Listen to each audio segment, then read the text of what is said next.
O Afeganistão talvez seja o último país onde alguém imaginaria o desenvolvimento de megaprojetos, principalmente porque a nação é marcada por guerra, violência e pobreza nos últimos 50 anos.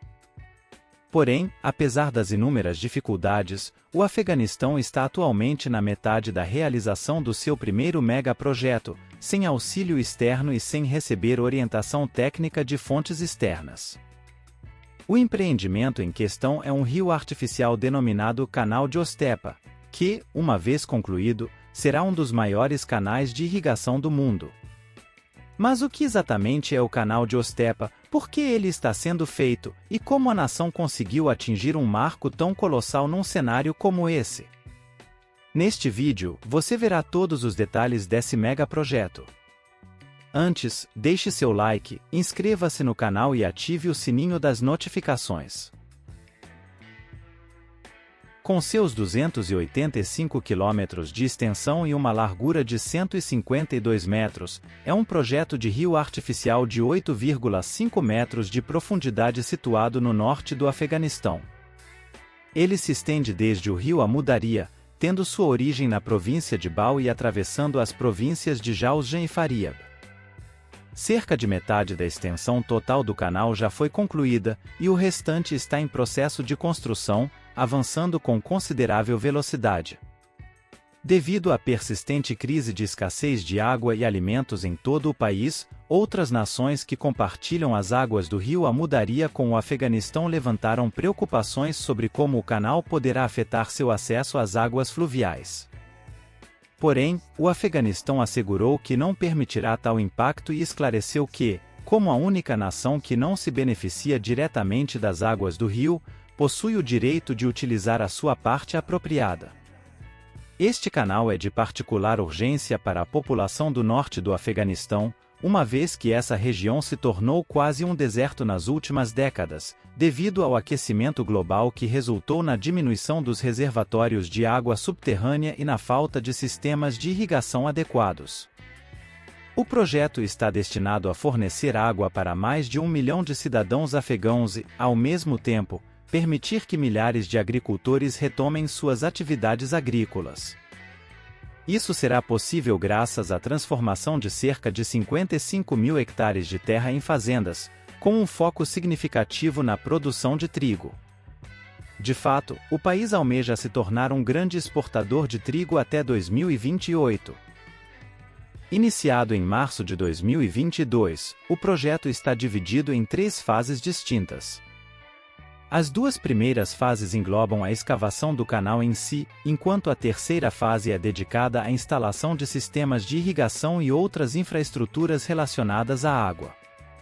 A gestão do projeto está a cargo da Corporação Nacional de Desenvolvimento do Afeganistão e é integralmente financiada pelas receitas fiscais do governo.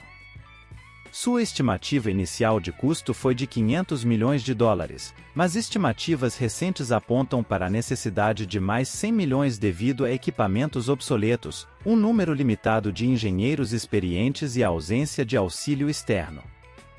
Fica evidente o feito extraordinário dos afegãos na realização desse monumental projeto. Embora alguns meios de comunicação asiáticos tenham levantado críticas sobre os métodos empregados na construção do canal de Coachepa, é importante esclarecer que essas preocupações não têm fundamento. O governo financiou o projeto com base em extensas pesquisas de campo e análises de solo, evitando a necessidade de elevadores de água e garantindo a prevenção de inundações sazonais. Com a trajetória do canal planejada estrategicamente em terrenos planos mantendo elevações similares à área-fonte do rio Amu Daria, eles também garantiram que o caminho do canal fosse localizado nas terras mais férteis e em proximidade com cidades e vilarejos ao longo do percurso.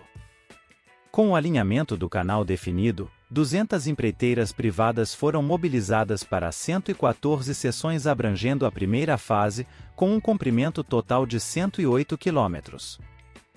Isso envolveu aproximadamente 7.000 motoristas de caminhões e operadores de escavadeiras, junto com engenheiros de projeto. A segunda fase, com um comprimento total de 177 km, envolveu dezenas de escavadeiras alinhadas em uma formação com espaço suficiente entre os caminhões de transporte. Esses caminhões eram então abastecidos e posicionados de maneira organizada para descarregar suas cargas em áreas de menor altitude escolhidas previamente. Foi construído um total de 14 portões hidráulicos inicialmente, cada um coroado por uma ponte para veículos, a fim de prevenir inundações durante o inverno e períodos de chuvas intensas, quando os níveis do rio Amu Daria aumentam. Para separar as 114 seções, foi escavada uma parede de terra com alguns metros de largura, tendo o propósito de controlar o processo de enchimento e prevenir o deslocamento do solo nas margens, significando que as seções foram preenchidas de maneira gradual, à medida que as paredes de terra entre elas eram removidas. A primeira seção, a mais próxima do rio Amu Daria, foi preenchida inicialmente, permitindo que a água fluísse. A partir desse ponto, as outras seções foram preenchidas gradualmente, à medida que as paredes de terra entre elas eram retiradas.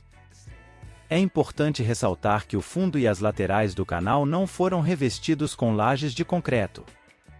A ausência de revestimento tem interpretações diversas, dependendo da perspectiva.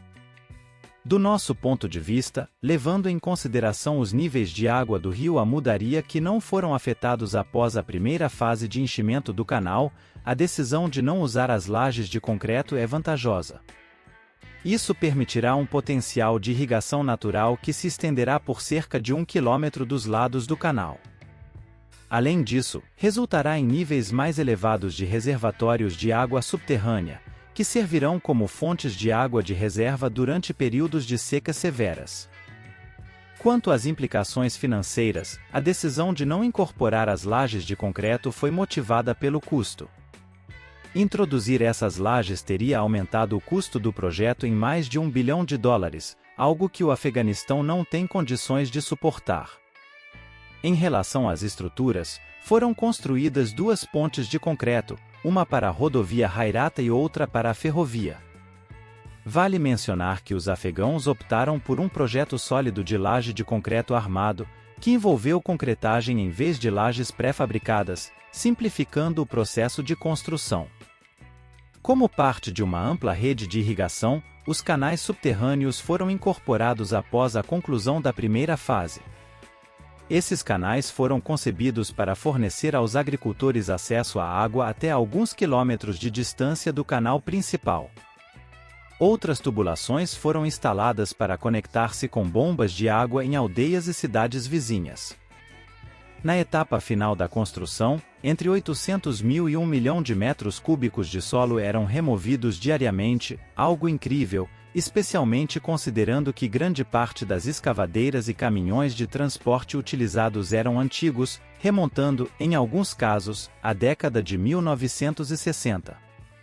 Além disso, milhares de árvores foram plantadas nas margens do canal para fortalecer o solo e prevenir a erosão.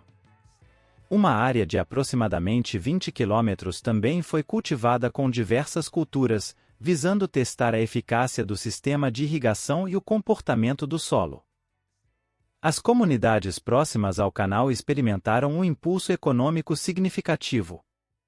Milhares de trabalhadores foram empregados, antigas fazendas já foram revitalizadas e estradas foram melhoradas. Ao contrário de certos relatos negativos, todos os empreiteiros e seus colaboradores foram e continuam a ser bem remunerados e a cumprir os prazos. Um fenômeno interessante analisado no projeto é a diversidade da força de trabalho, acompanhada por um notável nível de otimismo e felicidade entre os trabalhadores, agricultores e residentes das áreas.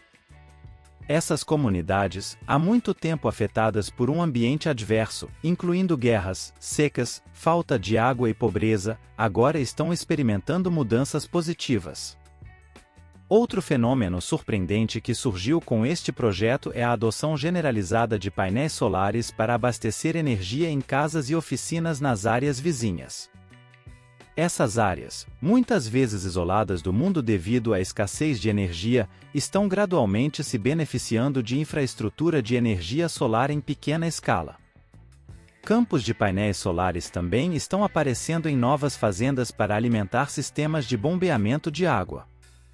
Originalmente programado para ser concluído em 2028, o projeto está avançando em um ritmo tal que a conclusão pode terminar já em 2025, incluindo para esse prazo as pontes e dutos que estão em fase de construção. É importante ressaltar que o Afeganistão, com grande parte de seus 40 milhões de habitantes residindo em áreas predominantemente rurais e remotas, enfrenta desafios devido às duras sanções e restrições, levando à escassez de alimentos. Com essa realidade, é esperado que mais projetos de grande porte relacionados à gestão hídrica, agricultura, eletricidade e infraestrutura se desenvolvam. Esses esforços podem contribuir para a recuperação do Afeganistão, auxiliando a superar as cicatrizes das guerras e tornar-se um membro produtivo da comunidade internacional. E você, o que achou deste megaprojeto? Comente! Este é o interessantíssimo. Deixe seu like, inscreva-se no canal e assista um vídeo anterior.